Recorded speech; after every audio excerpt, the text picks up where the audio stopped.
Good evening, Bahamas. Coming up tonight in Our News. Hotel workers show up by the hundreds for a strike poll. The Deputy Prime Minister defends that massive revenue shortfall.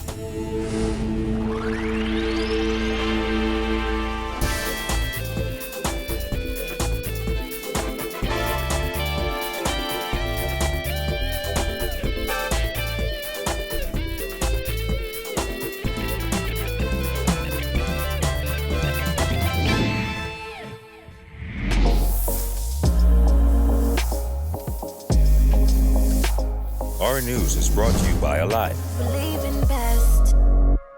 To Our News, and thanks for joining us. I'm Jared Higgs. Topping news tonight, hundreds of disgruntled hotel workers lined up outside the National Stadium today to participate in the Bahamas Hotel Catering and Allied Workers Union strike vote. It comes days after union leaders burned a proposal submitted by the association representing hotel bosses. Union President Darren Woods says workers' wages and benefits don't reflect so-called banner year in tourism. Gillian Gray reports.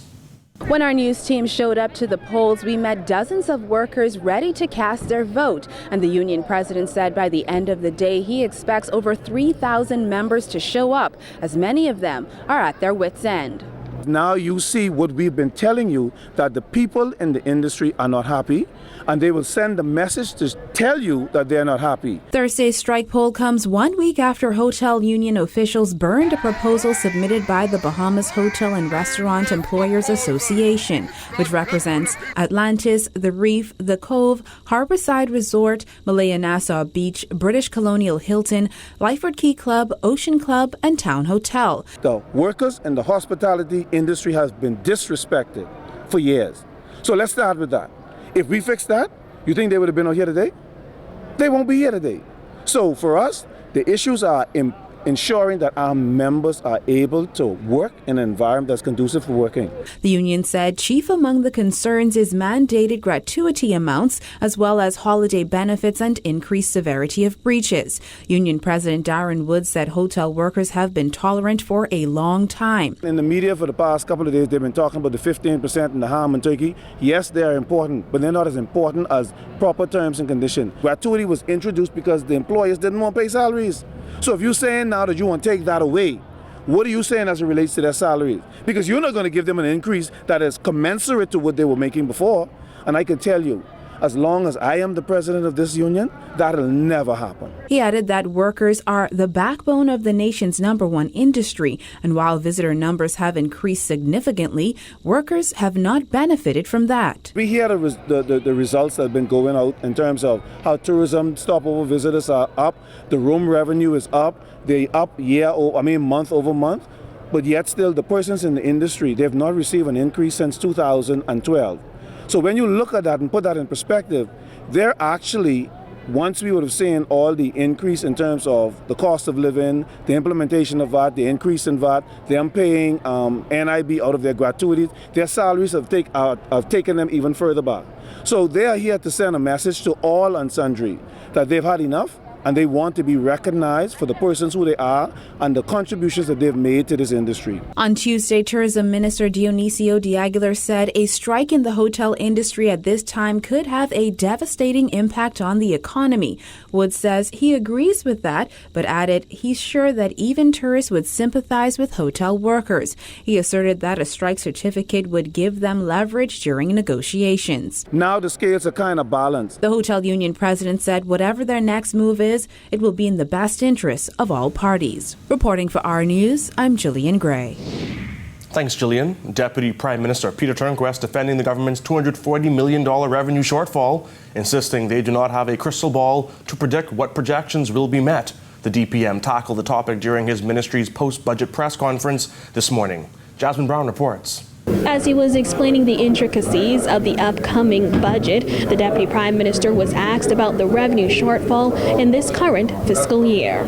During his budget communication in the House of Assembly on Wednesday, the DPM revealed the government will fall short of its projected revenue target by nearly $240 million this fiscal year. This despite the Minister administration's controversial decision to raise the rate of value-added tax by 60% last summer.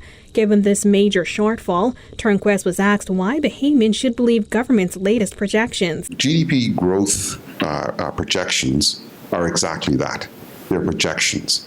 And unless you've got a crystal ball that's a little better than my crystal ball, it is very difficult to pinpoint a number. For the 2018-2019 fiscal year, revenue is estimated to come in at about $2.4 billion.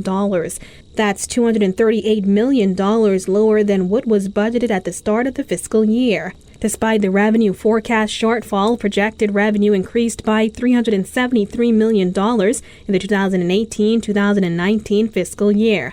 The VAT hike contributed significantly to the increased revenue. That we are doing a fair job in managing the fiscal affairs of this country.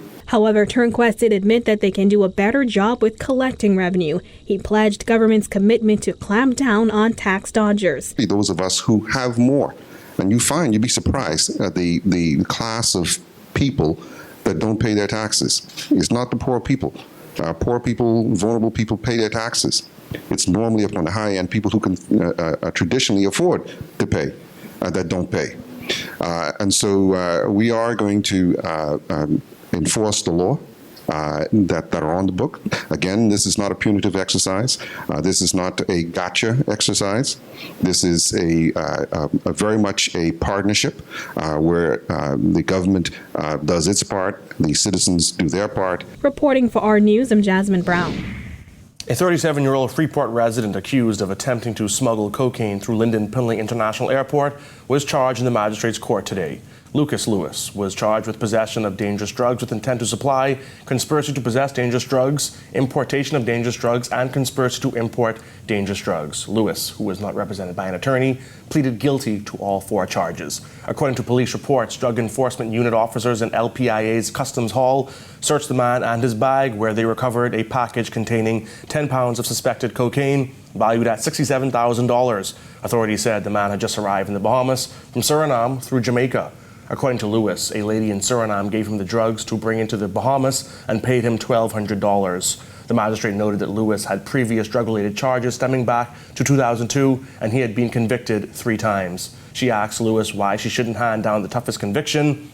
Lewis said he has a 7-year-old daughter. He didn't waste the court's time. He doesn't have any family in New Providence, and he has been battling a drug problem for a long time.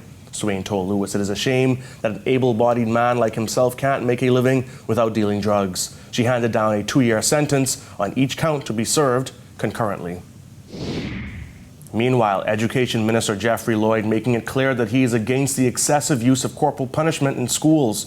This after a photo surfaced reportedly posted by the parents of a private school child who was beaten to the point of bruising. That post has since gone viral, thrusting the topic of corporal punishment in schools back to the forefront. Lloyd said while corporal punishment in schools is legal in the Bahamas, he does not support school officials abusing it. There is a very clear rule in the government's manual with regard to corporal punishment. It is administered as a last resort, and it is only administered by an administrator in the presence of another administrator. So this issue of corporal punishment being willy-nilly applied is something that is not sanctioned by the government, and it is repudiated at every instance that it is occurred, anywhere that it occurs, okay?